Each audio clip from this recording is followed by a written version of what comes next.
My name is Kaylee Meadow, and I am 28 years old. If my life were a film, this would be the scene where everything looks normal, almost boring, right before the sound design drops to a humming silence and the camera begins to notice things the characters don't. When my dad first said he felt off, it sounded like nothing, a hangnail of a complaint. He was the kind of man who apologized to furniture when he bumped into it. He minimized his own pain the way some people underseason their food: habit, courtesy, fear. By the time he went to the doctor, courtesy had turned into a countdown: pancreatic cancer. 6 weeks later, we would be lighting candles. I didn't know that yet. I thought I had the luxury of denial. Lived in a rental in Minneapolis, split evenly with my boyfriend, Liam Rourke. We'd been together 3 years, cohabiting for about a year and a half. Separate bank accounts, separate car payments, separate phone plans, both names on the lease, no pets, no kids. We were the grown-up version of two parallel lines that had agreed not to intersect too much in case it got complicated. The night Mom called with, "They found something," I sat in my car in a Target parking lot and watched the steering wheel go in and out of focus. I wasn't crying. I wasn't anything. The world narrowed to the click-click of a turn signal I hadn't turned on. Liam tried at first.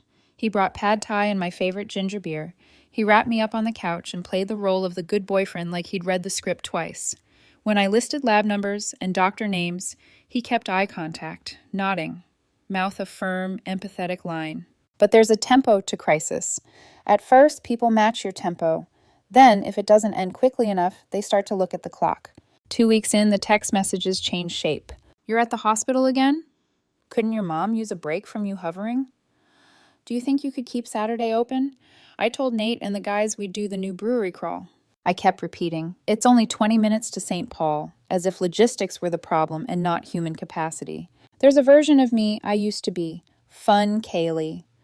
Friday night trivia, spontaneous hikes, saying yes to last-minute live music, throwing the windows open while we cleaned and shouting the words to songs we only half knew.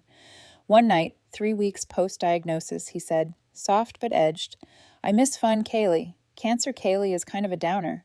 I do not remember what my face did. I do remember the bowl of clementines on the table and how suddenly obscene their color looked, how everything too bright felt disrespectful. I did not break up with him that night. I wish I had. But grief makes the simplest decision feel like climbing a frozen hill in bad shoes. Instead, I switched to quiet workarounds. I kept my tears for the shower, the driver's seat, the hospital garage. At home, I became neutral, useful. I learned which cabinets slammed least. I learned how to keep my phone brightness down so notifications didn't strobe the room like an emergency. Meanwhile, Dad shrank. Mom's hands became lists. I became a relay between them and the world, translating phrases like limited options into grocery runs and sitter schedules for visiting cousins. Liam, who had started at "tell me everything," drifted toward "tell me the short version." He'd still do the dishes, still fold the laundry, still hand me a blanket with a little flourish of care, but the current under the gestures shifted from love to obligation to fatigue. On a Tuesday night, Dad asked me to play a voicemail from a former student who still called him Maestro. He laughed at the earnestness of it, then closed his eyes and listened again. My heart made a sound I didn't know hearts could make. When I left that night, I texted Liam, staying at Mom's, "Don't wait up." He replied, "Okay, LMK tomorrow. Have early run with Nate at 6. We measure love in strange units, in how someone pronounces your pain, in whether they remember the name of the nurse who was kind, in whether 3 a.m. is an inconvenience or simply part of the job. The next morning, I returned home to swap out clothes and a laptop charger. The apartment smelled like his coffee and the citrus cleaner he likes because it smells like competence. He was shaving, face in the mirror, when he said, "Hey, you good?" The foam on his jawline made him look cartoonish, vulnerable, like a boy caught playing grown-up. I said, "He's getting worse." He said, "I'm sorry. Want me to grab dinner?" I said, "Maybe." He said, "Cool. If not, the guys are doing an early birthday thing for Nate this weekend. A beer road tour out to 3 spots near Stillwater. I already put down a deposit months ago, but I can shift if it's really the funeral." My body was very still. He studied his reflection to avoid studying me. We'll see, I said, which was cowardice dressed as flexibility. As weeks unspooled, I made deals with the universe on stairwells. I promised to become the kind of daughter who calls twice a day, the kind of woman who labels the freezer meals, the kind of person who answers texts in full sentences. I promised to stop editing myself down to a manageable volume. And still the universe said, not this time. One night, Mom dozed in the recliner, and Dad and I watched a video of his choir from 10 years ago. Teenagers in secondhand black and white, standing on tiptoe inside their own voices. He kept pointing out a kid who could never find his note until the exact moment before performance. He always got there, Dad whispered. Some people get there late, but they get there. When he fell asleep, I cried quietly enough not to wake anyone, and the nurse in blue sneakers came in and handed me a tissue like we were conspirators. Take this one, she said. It's thicker. Back at the apartment, Liam began to fill the air with noise to soften the edges. Podcasts, sports talk, playlists with self-consciously upbeat names. He tossed me questions I could answer in one word. How's he today? Worse. You home for dinner? No. You okay? What a cruel question to ask someone who is actively breaking. It presumes either a lie or an essay. I chose the lie because essays take time. Maybe you should take a weekend off from being sad, he said once, half joking, whole hoping. We could go to that outdoor show by the river, get back to ourselves. I stared at him. The idea that grief was a coat I could hang back up. The idea that ourselves was a place you could commute to. Later, while folding towels, he tried again in a different key. I'm not great at this, he admitted. The long-term hard thing. I'm better in a sprint. He smiled, waiting for me to tease him. I didn't. I said, This isn't a sprint. He said, I know, but his tone said, I wish it were. Days collapsed into a schedule. Work emails from my healthcare software job, hospital visits, grab coffee for Mom, answer my aunts anything you need with, I'll let you know. Pretend that sentence isn't a currency we trade to feel useful. I kept Liam updated with a summary reel. Scan tomorrow. Pain managed. Choir director Mrs. Hall visited, brought old programs. He responded with emojis and a heart and a proud of you, which struck me as faintly absurd, as if I were performing excellence at grief and could be graded. Then came the day the doctor said terminal without hedging. We drove home in a car that felt 2 inches smaller than before. I parked outside Mom's and sat with the engine off, watching the wipers squeak across a dry windshield. When I finally texted Liam, he replied in seconds, Here if you need. I stared at the period at the end of his sentence and wondered when we started needing punctuation to carry the parts our voices weren't carrying. That night, I lay in my childhood bedroom while the house breathed its familiar, exhausted breath.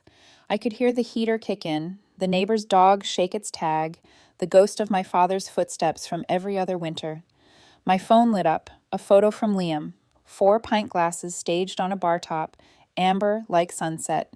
Trail run plus tasting flight. Pick your favorite. He had sent it without malice. He had sent it because the world continues, and sometimes that continuation feels like betrayal. I typed, looks nice. Then I deleted it. I typed, I'm tired. Deleted. I settled on, long day. We'll be at Mom's. He replied, okay, sleep. A minute later, miss you. I lay there, arranging every version of our future in my mind like paper dolls in a line. In all of them, there was a point where one of us looked at the other and said, this is too heavy, or this is the work. I didn't know which of us would say what. I only knew the air in the house felt thinner, and somewhere inside it, a choice had already been made. 2 days later, as dawn stretched gray and reluctant over St. Paul, I poured coffee into a travel mug and thought about the things that make us show up. Love, yes. Duty, sometimes. But also self-respect. The belief that we are the kind of person who stands where we said we would stand. I wanted to be that person. I wanted the person I loved to want that too. In films, the moment the story turns is often quiet. A hand closes around a doorknob. A phone vibrates, unanswered. Someone says, understood, and means, it's over. I didn't know yet which word would be mine. Grief doesn't arrive with an announcement. It just changes the temperature of the room. When Dad finally slipped away, it was 3:07 a.m. on a Tuesday. The hospital hallways were dim and echoey, the kind of silence that hums in your bones. I was sitting beside him, holding his hand, and for the first time in weeks, his breathing wasn't a battle. It was a whisper, a goodbye that barely touched air. Mom made a sound I've never heard before, half gasp, half sob. I didn't move.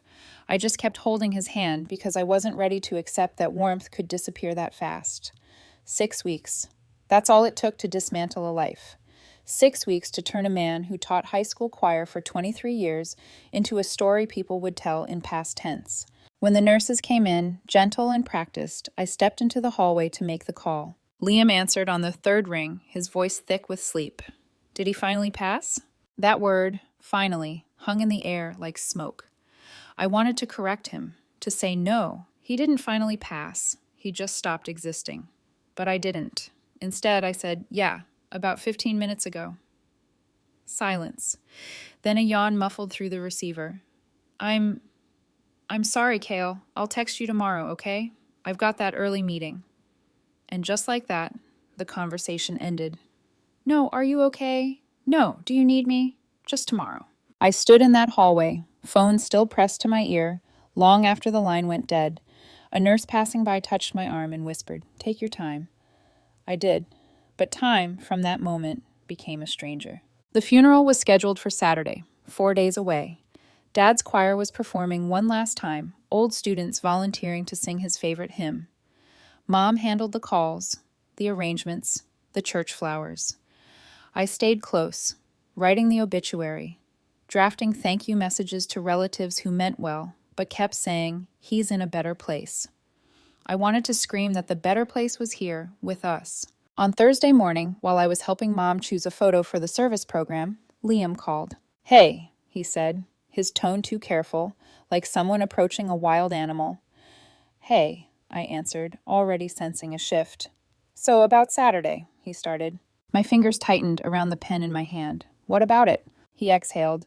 "Well, remember that guy's craft beer road tour I told you about? Nate's 30th? We've had it planned for months, deposits and all. I just realized it falls the same day as the funeral." I stared at the framed photo in front of me. Dad standing in his classroom, laughing, chalk dust on his shirt. "You realize that now?" I said quietly.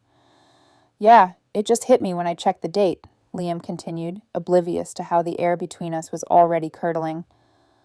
"Look, it's not just a beer thing. It's like a whole weekend trip, hotels, prepaid tickets. If I bail now, everyone loses money." I felt something inside me fold into itself. "So you're not coming?" He hesitated. "Kale, your dad was sick for a while. It's not like this was unexpected. And your mom will have plenty of support. I'll call you before you start the service, yeah?" He said it like he was offering a compromise, like dialing in could replace standing next to me. I took a long breath, the kind that tastes like metal when it leaves your mouth. "You're telling me," I said slowly, "that you're not coming to my father's funeral because you already paid for a beer weekend." "It's not just a beer weekend," he said defensively. "It's important to the guys. You know how much Nate means to me." "Right," I whispered. "And what about what my dad meant to me?" He didn't answer. So I did. "Understood," I said flatly. "Have fun on your trip." And I hung up. Mom, who had overheard my half of the conversation from the kitchen, set down her cup of tea and asked, "He's not coming?" I shook my head. Her jaw tightened. "Well," she said softly, "that clarifies things." It did. For the rest of the day, I didn't cry. I didn't yell. I didn't even think. I just started moving through the world like someone whose reflection no longer matched her shape. When I got back to my apartment that evening, I walked straight to my phone settings, scrolled to Liam's contact, and pressed block. Then I did the same on every app. Messages, socials, shared locations, Netflix, everything. I wasn't angry. I was done. Done with explanations, with trying to justify why showing up mattered. Grief had already taken too much. I wouldn't let it take my self-respect too. That night, my phone buzzed repeatedly with messages I couldn't see but could imagine. "You're overreacting. I can't believe you're trying to guilt-trip me." "Fine, be like that. You probably need the space anyway." He was right about one thing. I did need the space, just not the way he meant. Saturday came, the church filled with music. Dad's students, now grown adults, sang like they were trying to resurrect him through harmony. Mom cried silently beside me, her hand wrapped in mine. When the choir hit the final note, the air seemed to hold it there, as if refusing to let him go. When the last hymn faded, I glanced at the door out of instinct. Empty. The absence of Liam's face among the crowd didn't break me. It clarified me. Love, I realized, isn't tested by how people celebrate with you. It's tested by whether they can stand in the rain when the music stops. And Liam couldn't. After the funeral, people hugged, murmured condolences, pressed casseroles into our hands. Every polite touch felt like static. That night, I helped Mom box Dad's suits. Every sound, the folding, the tape, the clinking of cufflinks, felt like punctuation in a language only the grieving understand. By midnight, I sat alone at the kitchen table and whispered to myself, "This is the day everything shifts." I didn't mean the funeral. I meant what came after, the quiet inventory of what's left when love doesn't stay. I only knew the next time my phone lit up with Liam's name, the sound it made inside me would tell me everything. I stayed at Mom's house after the funeral, sleeping in the same room I had as a teenager, the one with fading posters still taped to the wall. It was strange, the way grief could rewind time. I'd walk past the mirror and expect to see 16-year-old me staring back, headphones on, dreaming about escaping this small suburban street. Now I was back, older, heavier, quieter, wondering how I'd ever thought escape was the same thing as growing up. The days blurred. Morning coffee for Mom, calls with the funeral home, sorting through insurance papers that read like riddles. I tried to keep my hands busy because idle hands meant remembering. Liam's name never left my mind, even if his number was gone from my phone. The silence between us was loud, louder than our arguments ever were. On the fourth night, while Mom slept on the couch, I opened the Notes app on my phone and started listing the things I had lost in 6 weeks. Dad's laugh, the sound of the choir practicing through the walls. The version of me that believed love was unconditional. When I finished, I added one more line, the illusion that Liam would be there when it mattered. Then I closed the app and went to sleep. The next morning, Mom asked, "Have you talked to Liam?" I shook my head. There's nothing to talk about. She studied me for a moment, then said, "Sometimes people tell you who they are by doing nothing." It sounded cold, but she was right. A week passed. The house filled with casseroles and condolences, the kind that expire at the same pace. Neighbors stopped by, less frequently. The doorbell grew quiet, and in that quiet, something inside me hardened. By Sunday, I knew I had to go back to the apartment. Not for him, but for me. I needed to reclaim my own space. When I walked in, the air was stale, like the walls had been holding their breath. The living room was clean, too clean, as if he'd tidied up before running away from the mess he couldn't fix. His hoodie was still draped across the couch. A half-empty bottle of craft beer sat on the counter. The only thing missing was the warmth that used to live here. I didn't cry. I started packing. I folded my clothes, unplugged my laptop, took the books my dad had given me. I left behind everything we'd bought together, the couch, the TV stand, the stupid rug he insisted tied the room together. None of it mattered. For the things I couldn't carry, my desk, my bookshelf, I made a list, photographed them, and left a sticky note on the door. I'll come back for these later. Then I called Derek, my closest friend from work. "Hey," I said, trying to sound casual. "Still need a roommate?" "Only if you promise not to judge my cooking," he joked. That night, I moved into his spare bedroom, a small space with creaky floors and mismatched curtains, and it felt more like home than the apartment ever had. On Monday, I sent our landlord an email. "Hi, Richard. I wanted to let you know, Liam and I have separated. I have moved out and will continue paying my share of rent until the lease ends in 4 months. Please apply my deposit to my final month instead of refunding it. Thanks for understanding. Kaylee Meadow." He replied within the hour, kind and professional. "I'm sorry to hear that, Kaylee. I'll take care of it and inform Liam about next steps." That was it. Simple, tidy, final.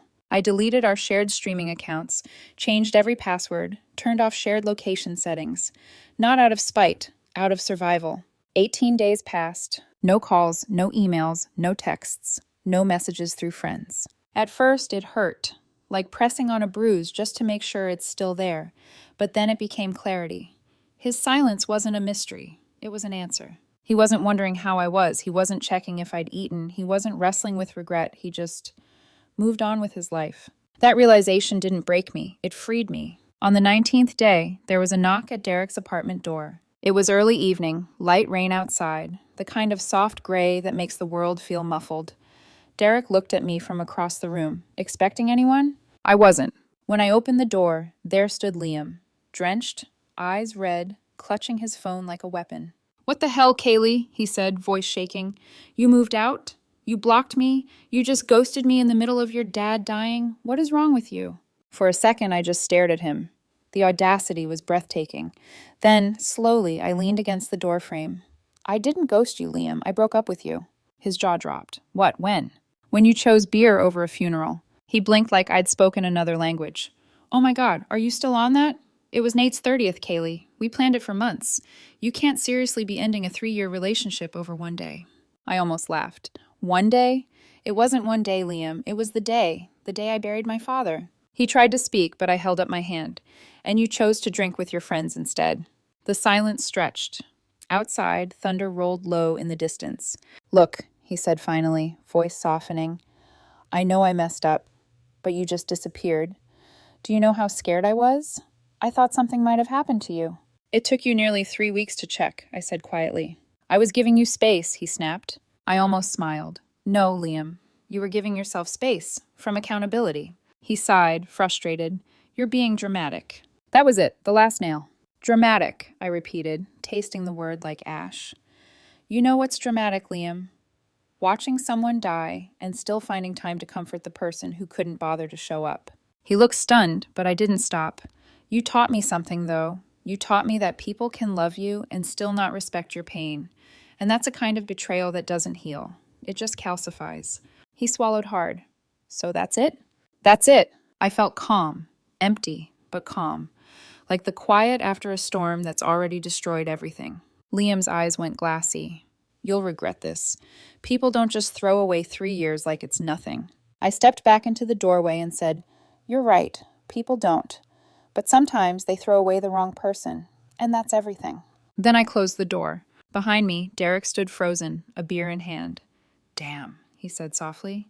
"You okay?" I exhaled, long and slow. "Not yet," I said. "But I will be." He raised his bottle. "To will be." And for the first time in months, I smiled. The rain didn't stop for 2 days after Liam's visit. It drummed on Derek's windows, steady and hypnotic, the kind of rain that makes you feel like the world's trying to rinse itself clean. I didn't cry. I didn't even replay what he said. I just felt hollow. Not broken, just emptied out, like someone had cleared the clutter from inside my chest and left silence in its place. That silence was peace. I slept better in Derek's spare room than I had in months. The mattress was too firm. The blinds didn't close all the way. And still, it was the first place that felt safe. Liam didn't stop, though. By day 3, my phone buzzed from unknown numbers. "You can't ignore me forever. We need to talk like adults. I'm sorry, I was stupid. You made me do this, you know. You just shut down." I didn't reply. I didn't unblock him. I'd already learned the difference between closure and reopening wounds. Mom texted me that he'd called her too, once. "He said he was checking if you're okay," she wrote. "I told him you're managing and taking space. He didn't call again." I read that message twice and felt both relief and confirmation, because if he'd truly been worried, once wouldn't have been enough. A week later, I went back to the old apartment one last time to collect what I'd left. My desk, bookshelf, a box of keepsakes. The air was different. His cologne was faint now, almost gone. The living room was rearranged, new plants, a framed photo of his friends at the beer tour on the shelf where our couple pictures used to be. He'd replaced me faster than he replaced the batteries in the remote. Derek came to help carry boxes down to the car. We loaded everything in silence until he asked, "You sure you don't want to say goodbye?" "To what?" I said. "The furniture or the ghost?" He didn't press further. When I got back to Derek's, I put everything in storage except the essentials. My laptop, a few clothes, a framed photo of Dad holding a guitar, and the thick envelope from the hospital labeled "Death Certificate, Certified Copy."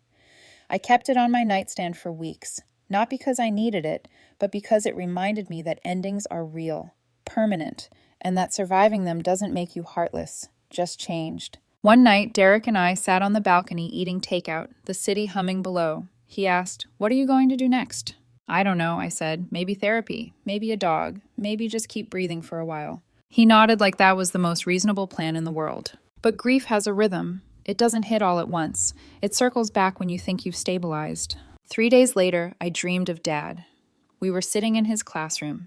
He was tuning his guitar, the sound pure and gentle.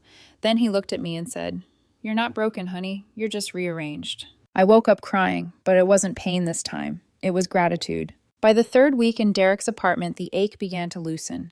I found small rituals that grounded me. Morning coffee with sunlight spilling across the table. Evening walks through the park, the air sharp with late fall. A nightly playlist Dad once made for his students called Songs That Feel Like Home. I'd hum along to it quietly while brushing my hair, the lyrics reshaping into something that belonged to me now. Then, one evening, while folding laundry, Derek said, "You know, you're different lately." "How so?" "Lighter," he said simply, "like you finally stopped waiting for someone to clap for you just for surviving." It hit me harder than I expected, because he was right. I had spent years performing balance, performing ease, performing okay, and for the first time, I didn't feel the need to. Still, Liam wasn't done making noise. A mutual friend texted me a warning. "Hey, Liam's telling people you overreacted, that you ghosted him because you couldn't handle grief. Just a heads up." I stared at the message and felt nothing, because when you finally know who someone is, their version of the story stops mattering. So I didn't defend myself. I didn't explain. I just said, "Thanks for letting me know." And that was it. A few nights later, Mom called. "You sound better," she said. "Like you're breathing again." "I think I am." She hesitated, then added, "Your dad would have been proud of you for walking away." My throat tightened. He always said knowing when to leave is its own kind of wisdom. "Exactly," she said softly, "and you're wiser than you think." After we hung up, I sat in bed, light from the street lamp slicing through the blinds, and whispered to the empty room, "I'm okay, Dad. Not perfect, but okay." It was the first time I believed it. The next morning, I started looking for apartments, not because I needed to leave Derek's yet, but because I wanted my own space, a place that didn't carry the ghost of anyone else's indecision. I didn't know where I'd end up, but I knew this. I was finally moving towards something, not away. And sometimes that's all healing really is, moving forward, even if your feet still tremble. 3 months later, the light in my life started to feel different. Not brighter, just more honest. The kind of light that doesn't apologize for the shadows it casts. I moved into a small one-bedroom apartment downtown. It's nothing special. Creaky floors, paint that needs retouching, a view of a parking lot, but it's mine. My first home that isn't defined by we or us. Just me. I splurged on a new couch, hung up the framed photo of Dad and me on our last family vacation, and placed his old metronome on the bookshelf. Every so often, when the building rattles from traffic, the metronome ticks faintly, a reminder that rhythm continues, even after the song ends. Therapy has helped. At first, I hated it. The silence after a hard question, the way my therapist let me sit in discomfort instead of rescuing me from it. But she told me something that stuck. You can grieve two things at once, the person you lost and the person you thought would stay. And that's what I've been doing. Grieving Dad, grieving Liam, grieving the version of myself who kept giving second chances to people who only offered excuses. I got a dog, too. A 4-year-old pit mix named Buster. He's missing one leg, which made people overlook him at the shelter. The first time I saw him, he walked up, leaned against my leg, and sighed like we'd both been tired for years. Now he's my roommate, my alarm clock, and my emotional support chaos. We walk every morning through the neighborhood park. He sniffs everything. I breathe. Together, we're relearning what normal feels like. I thought silence would haunt me, but it doesn't. Now it's music. My days are simple. Work at the healthcare tech company, therapy once a week, dinner with Mom every Sunday. She's doing better too. She started a watercolor class, something Dad always said he'd try someday. Watching her paint again feels like watching her find her own way back to the world. Sometimes she sends me photos of her art, uneven flowers, soft horizons, small rivers that seem to move. Every message ends the same way. Your dad would have loved this one. And he would have. As for Liam, the storm didn't stop immediately. A few weeks after I moved out, he started showing up in strange ways, trying to contact me through mutual friends, sending emails from alternate addresses, even once showing up at my office just to talk. That day, I looked him straight in the eye and said, "You don't get to interrupt my peace just because you finally noticed your own noise." He stood there speechless. Then, for once, he walked away first. I thought that would be the end of it, but the universe has a sense of humor. 2 weeks later, a mutual friend texted me a screenshot. Liam had changed my old Netflix profile name to The Girl Who Ghosted Me. Petty, predictable, but instead of anger, I laughed. A real laugh. Sharp and clean, the kind that catches you by surprise. Because when someone reduces your heartbreak to a punchline, it says more about them than it ever will about you. So, I changed every last password, deleted every trace, and created something new. That night, I sat on my new couch, Buster asleep on my lap, and thought, sometimes freedom isn't loud. It's just quiet consistency. Doing the same peaceful thing every day until it stops feeling like recovery and starts feeling like life. Through mutual friends, I later heard that Liam started dating someone new. Apparently, she's really good at communicating feelings. Good for them. I hope she teaches him what presence actually means. Because I'm done teaching lessons. People tell you that heartbreak makes you wiser, but what it really does is simplify you. It strips away the noise until all that's left is what you value. Here's what I value now. People who show up. Love that listens instead of performs. The courage to leave before you lose yourself. One night, I drove to the old choir building at Dad's school. The windows were dark, but I could still see the faint outline of the music stands. I sat in the car and whispered, "I did it, Dad. I learned when to stop conducting someone else's song." A small breeze passed through the open window, and I swear it sounded like applause. I'm not angry anymore. Not at Liam, not at fate, not even at the version of me who stayed too long. I just feel grateful for the clarity, for the strength, for the quiet. They say the best revenge is living well, but it's not revenge for me anymore. It's peace. Because sometimes when someone walks out of your life, the universe is just making space for your own return. And in that space, I've built something steady, something whole, something mine. Sometimes the trash takes itself out. All you have to do is notice the smell.